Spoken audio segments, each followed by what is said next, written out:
coming to Sophia and coming into this sense of myself is what has enabled me to overcome that insecurity of not really knowing my essential self inside. Before, I can't understand any English, or I don't have any friend before. Yeah, I enjoyed very much at Sophia, and they go to English class. My children, they love Sophia.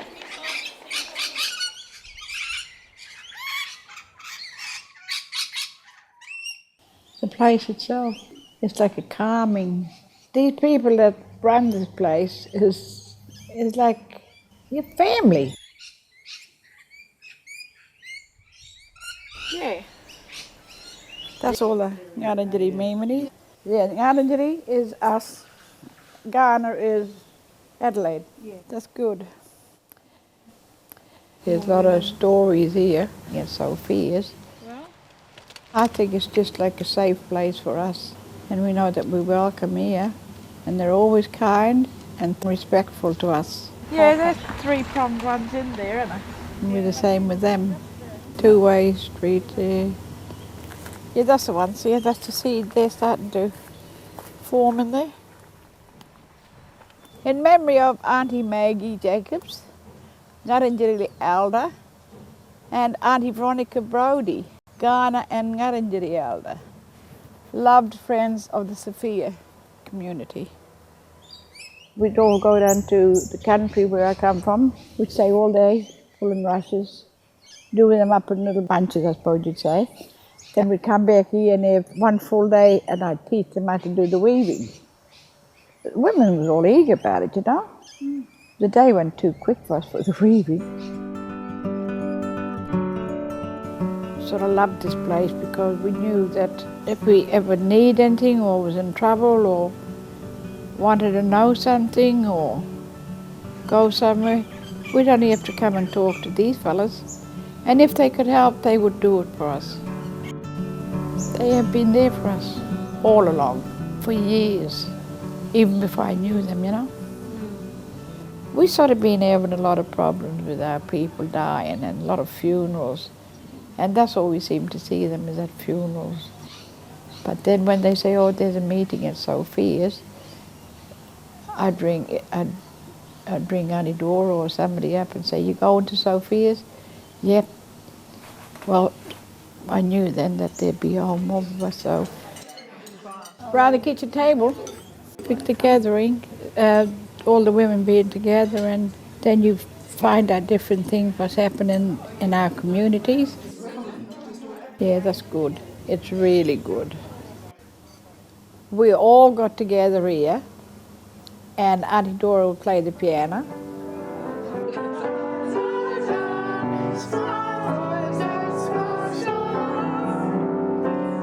We look for each other. As soon as we see one another, we get excited, and we just want to be with each other, you know. The people always, oh, yeah, we'll go to this lovely out of Sophia's, and they try to get other people to come. It just sort of made sense that you would pick somewhere where you're contented, where there's trusting friends, and you feel at home.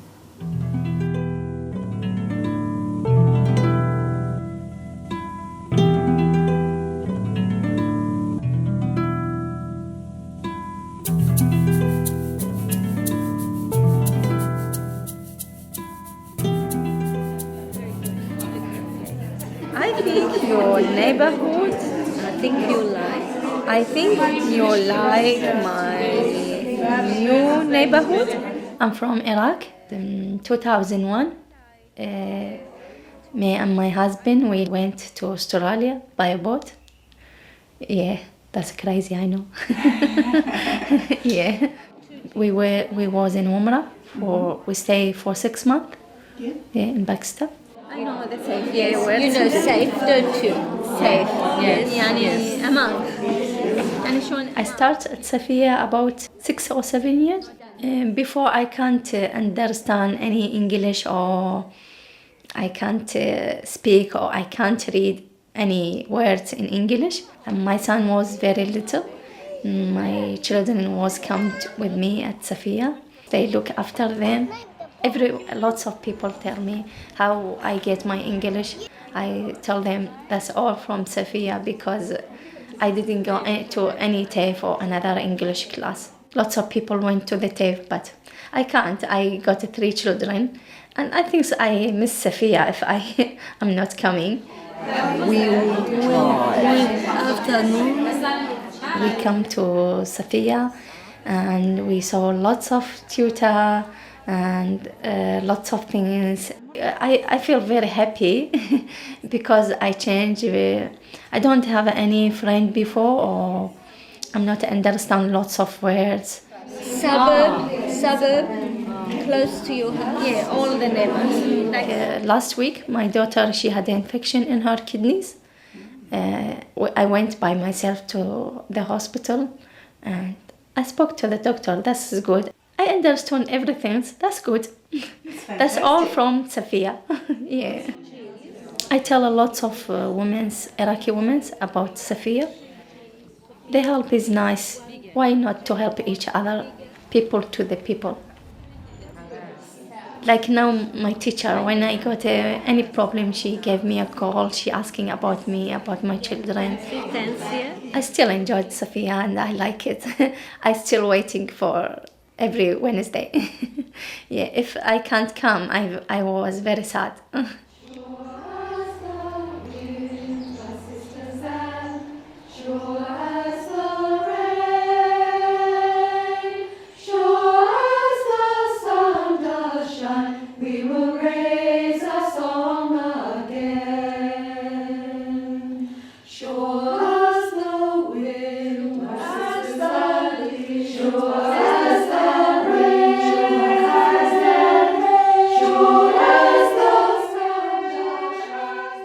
Walking into this amazing design building with all its soft curves and softness in every part of it, very feminine feeling. And it immediately felt to me like this is a very special sacred space. Not a lot of my time was spent at Sophia until my husband died. One of the very important things for me was that I was grieving so intensely, but often feeling very self-conscious. I found that coming to Sophia was one of the few places that I could be and be with my grief and not be judged. But to come and sit here in the gardens and just walk through the grounds and just be able to be and to be myself, whether that was crying or whether that was coming into the building and sharing a cup of tea or some conversation, it was the place I needed to be and I felt safe. Gradually I started going more inside into the building and just doing a little job here and a little job there, and after several months of that, had a conversation with the coordinating. She invited me, would I be interested in becoming a regular volunteer, seeing I was really doing it anyway. And that there became the next chapter of my life. Over the years of being a volunteer at Sophia, I gradually took on more and more different kinds of tasks, became involved with working with the program, working in a financial situation, looking after the accounts. So when I was invited to be one of the coordinating team members, that I suppose was the beginning of another chapter in life.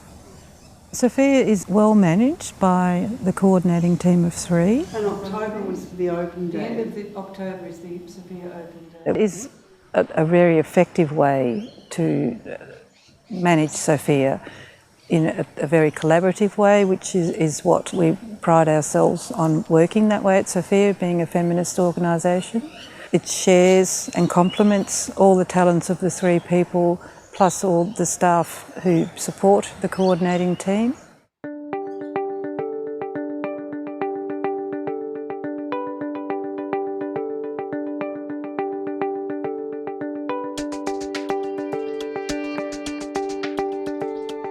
Sophia for me is a place that is nourishing of myself, of my spirit, of my wanting to work for justice within the world, and that is what we do at Sophia. It's feminist, it's ecumenical, and that to me is so inclusive and inviting for women and men who can come here for their own spiritual expression.